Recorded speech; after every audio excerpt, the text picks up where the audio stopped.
Kati okutuuka Idi Amin bano abamanyi muzungu n'abo enaku kyenda kati bwe yayagala abaana be abaleete e Buddo abinja headmaster baali Bangereza headmaster n'abasomesa balala nga bataano nabo Bangereza. Headmaster nainsisting nti abaana bakole interview aba Idi Amin nga yaga headmaster ali mungeze bisebe nga yagala abana ba Idi Amin the president bakole interview okuyingira e Buddo nga naffe abalala mwe mbadde mukola interview okujja genda maaso akano ye oyo headmaster namugamba nti bali bamuyindi muzungu bwadde ennaku kyenda sebo gwe kuwadde ennaku kasatu. Export TV to the world. Abatusaba abalungi essaawa abaagala ebyafaayo mbaleetedde omusajja bamuyise bakuyisa nze Andrew Nicholas Kiddugavu erinnya eryali lya ssente ku ssomero. Andrew K. And the kid. And the king. Science okulaba nze. Salako Andrew Kiddugavu. Okay. Kakati tuyise mu bwangu tumanye ku byafaayo soke togereko ku Buddo. Sabale Buddo gendayo. Obeerayo biseera ki? Gendayo 69. 69 nga obudde wantisemakula kindergarten. Okay. Nakulabiye. Enjoyinga Buddo. Junior school. Kabinja. Kabinja. Osoma na baani mu kilaasi?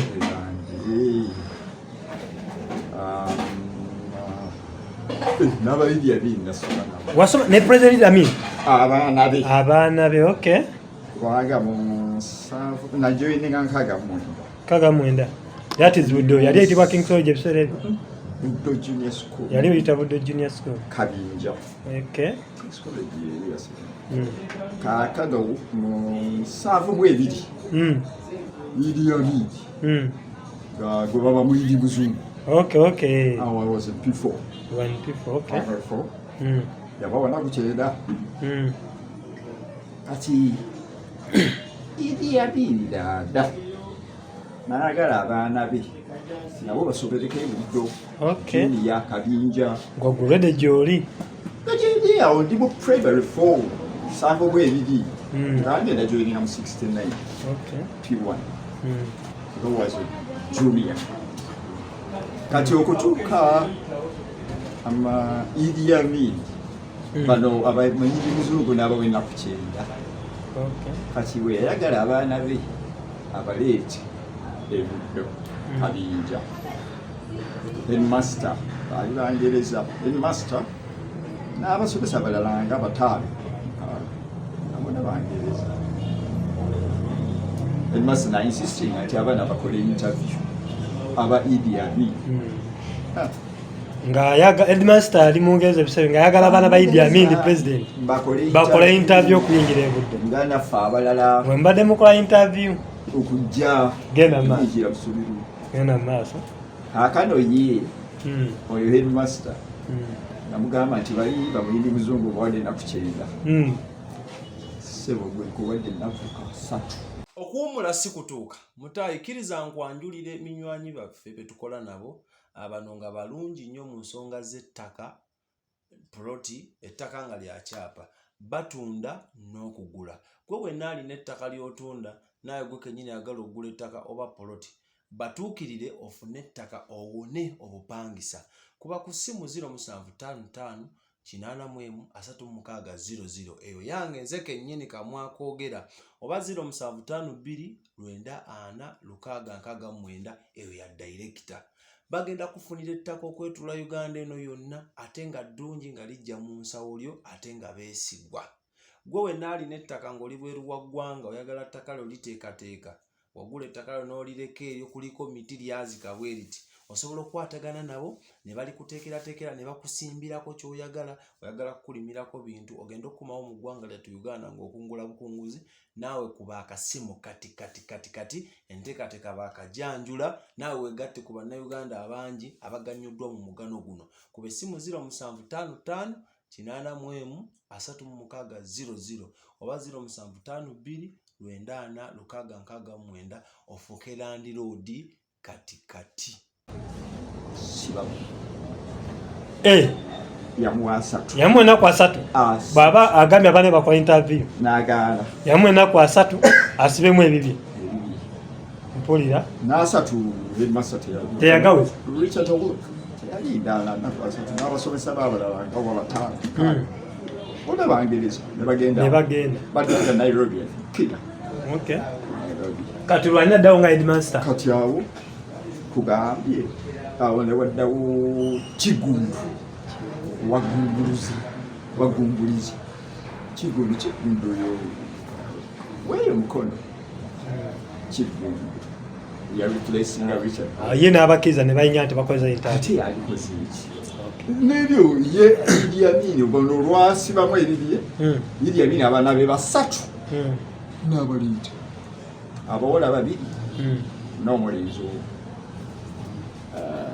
kakati ekibuuzo kati omuwala omulenzi oyo yesanga namudomitreyani mwali yalinga ajja mu domitreyani nga temugatta class obuye yali muto omulenzi yali omuto kati abawala waliwo Mariam ne Mai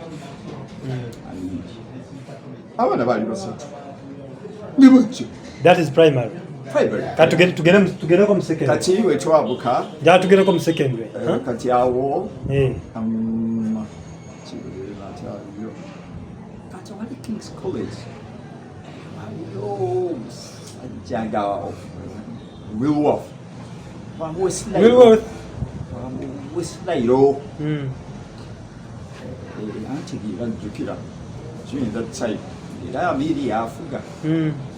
Kati awo nze bwe namalira P7 that was 75. 75, yeah. Ofuna mega P7. 75, not so good, but Yaziso was to go. So then I didn't take that. Then, kati awo. Tugenze. Then some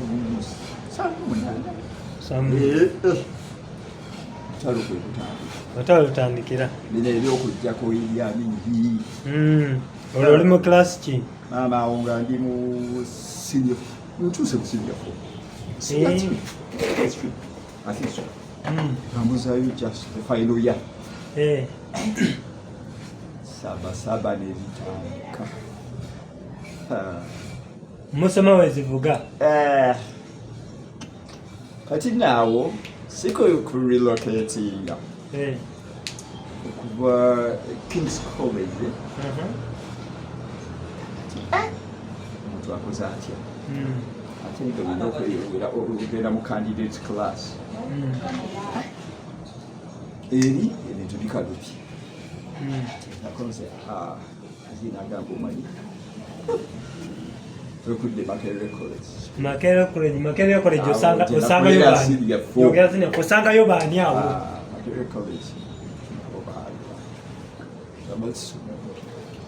kubanga bangi abava mu masomero amaani bajja Makerere College anti kati awo ngeri yonna lutalo jukiranga wonna ntalo sabasabiki naye Makerere College was I don't know why yo telwabakosa wali lwatukosaamuko wanga awo mu nkomerero iri nga dduka hostelo baagikupa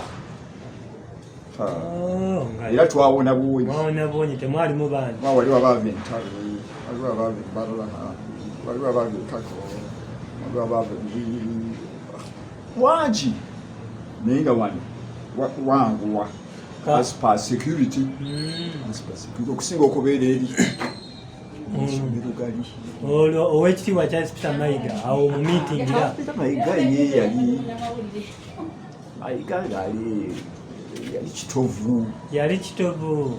Ye teyajja ku Makerere College. Kati bwava ekitovu. Kwegenda Smaka. St. Mary's College. Okay. Kati nze wano. Olwamala CD4 era kwe kweyongerayo ku Makerere College. HS.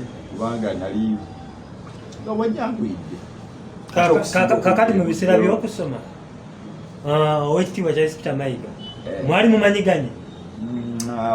Amanyi oluvannyumako ate nga omaze kujoininga bank.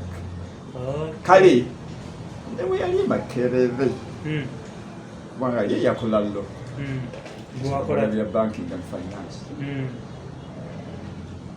Kati basically when I joined the bank nga ye lawyer. Kati waliwo omukwano gyange awala asomanga ne Mukyala Mayiga n'Amagunga. Okay, mikwano gyo nga gyasoma ne ate bamanyi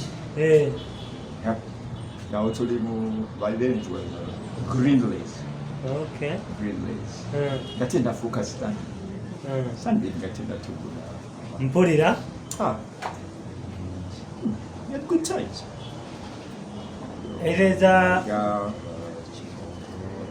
One group here, insurers, lawyers,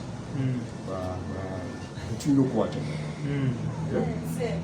As never would believe a bank to solar. That you don't have insurance, you don't have security. Mukwatagana wamu. In case twalemereddwa oba default. Okay, to cut the long story short. Kati oyo Rose. Mukwano gwa Rose. Mayiga. Okay, mukyala w'ekitiibwa. Wasoma naye? Nga tukola naye. Mu banka. Oyo baali basoma n'Amagunga. Mpulira? Kati ekisanga ate tukola naye mu banka. Kati oyo mula Josephine nga fiyansi we mukwano gwange. Mpulira? Kitogo.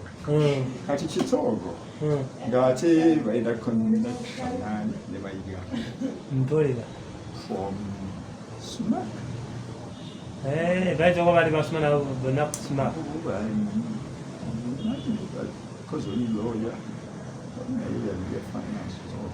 Kati ono wona gwe twali tukola naye Josephine gwenasinzira okumanyako wekitiibwa. Okay. Mayiga yenga omuntu nga mumanyi naye ng'ava omukyala gwalira. Okay.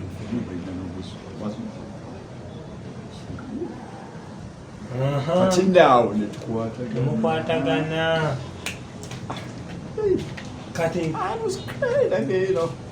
kale nga tetumanyi nnyo nti ono anti ye yali nnyo mu by'amateeka.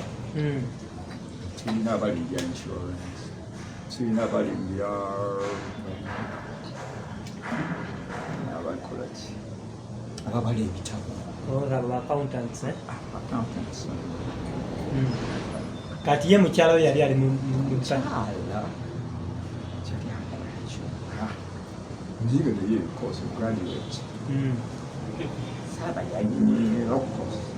Nze ono mukwano gwe twali naye eriyo. Kati awo bwe tutuuka mu Busia was it Greenlays. Esooka ne bifuuka Australia, New Zealand. Esooka otugula. Foreign banks twayitaano. Barclays, Standard Chartered, Baroda, Greenlays, Libya and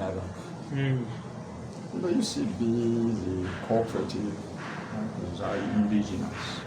Kakati? Kano, Stanbic, it will have the South Africa. The NZ, the Medro, NZ, the Australia, New Zealand. It was about 1 year. Ninga for Greenwich. The offices are in London. Nanga gye basinziira okunegotiatinga deals nga bw'ondolaba nti gundi bamuguze kati era ne Stanbic weyasinziira Stanbic yasooka neegula ffe Green Place era branch yali egi about 45 Kampala Road kaakati njagala kuzzaamu mabega ebiseera byomala e Buddo ali gw'olabayo essaawa zino gwe tumanyi omututumufumu kuba mpulira bangi abasomeddeyo bangi kanjagala kumanya ebiseera byewalimu waliwo yakuli waggulu waliwo yakuli wansi oba mu kilaasi yo bangi just mention few mention yawe batane they are doctors, they are lawyers, tugende kwa mbana byabufuzi, they are politicians.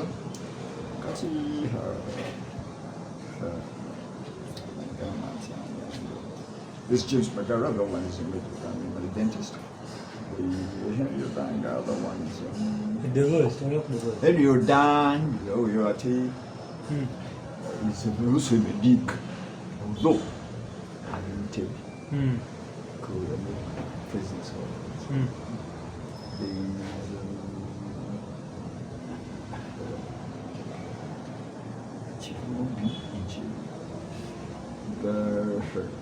there is this girl. There is this girl. Not a girl. A lady. Sylvia Tamale. Dr. Sylvia Tamale. Dr. Sylvia Tamale. Yakulira LDC. Yali wabuli yali wansi. Sylvia.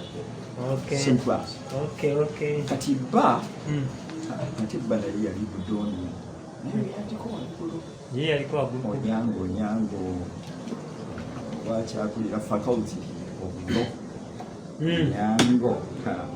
Ate tata woyo. Onyango. Kamera. Ye yali secretary. Tata woyo Onyango. Kati bana babiri nekugamba. Dr. Sylvia. Tamale. Onyango. What is it? Oyakuta Akwira faculty. No be here. It's faculty of law. Law Development Center. Yeah. What I gonna? I don't know whether they're still together.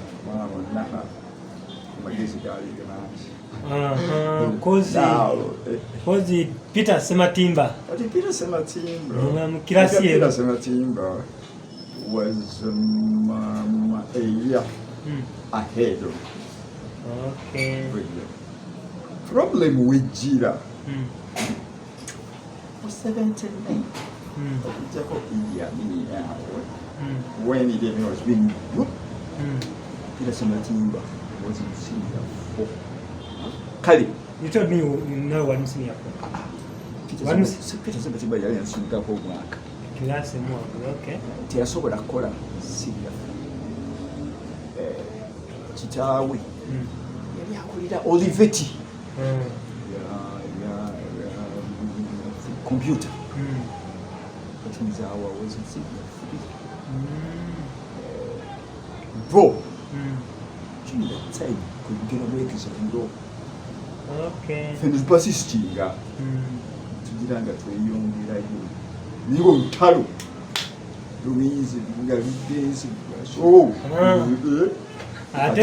that's the problem. They are just old. Not a sort of fletching. Only with certificate. Ate former speaker. Rebecca. Yakolo wagulu. Batuka bavude. Okay. Nze nakaweza 61. Bali mu 70 plus. Okay. Kakati kwaba abakulu bonna bana twogeddeko ani ayinza okulaba n'akujjukira ezito wekitiibwa Charles ezit Sematimba. This other lady yaliko ne Minister of Finance but okusooka yasooka n'abeerako chief accountant Development Bank. Saida Bumba. okwana nnyo gwamaama ayinza okujjukira kumba bibasiba arai bomba yafa basibana sasi saida bomba era yeyaleeta yatwala maama muyo dibi maama kuba nange personal mu vacation nsooka nenkolirako mu Uganda Railways courtesy of maama ngasikola na interview. Okay. So then sindogono mukyalo galakyali naye ate oyo yaliwa sajjakogwabwenapingo there was Victoria Sekitoleko wa agriculture naye ngaali ne mu UDP musibirita minifera wa agriculture ate obalawona yali group ya UDP another Buddo yani always on Islam MG or UDP.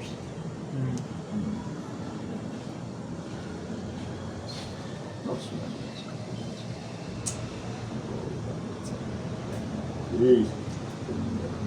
Against it. Kubanga yalina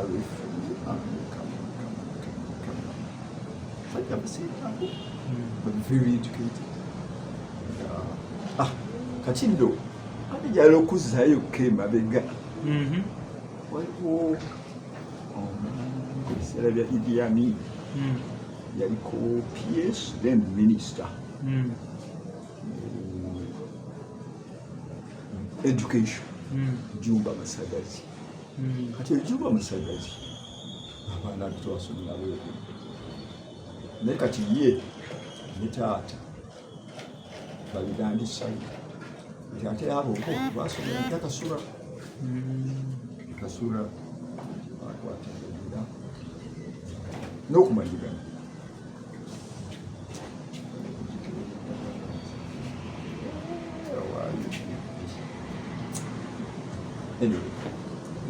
naye nga basinga kale olyo bibi erinnya Abbas Mawanda. Abbas Mawanda was a Buddo. Kati bwafuuka Phoebe wa UDP oiro the Saudi, the Middle East. Ani gwe aguyagala omeetingako?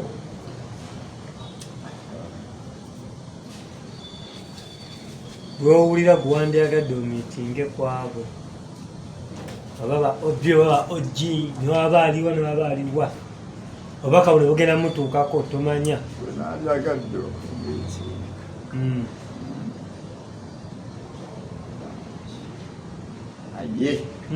I can't be that selective kubanga buli omuntu kati ali mu sekita the doctors, the engineers. Gwandyagadde omeetinga ku bonna aba doctors ba engineer ni obviously no the person I think when I get a pass ngampadde his yes my God ekitiibwa bwanga ndaba niye ayitawo wano buli kanaku kati ogwa mukubo koze oyo ow'ekitiibwa tugeragezzaako tulabe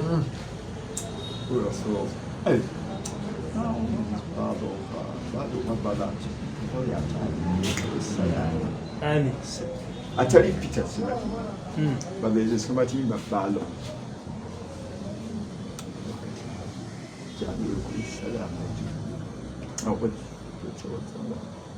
nengati okay jajja waabwe okay kale tujja tutandikirawo next time. Export TV to the world.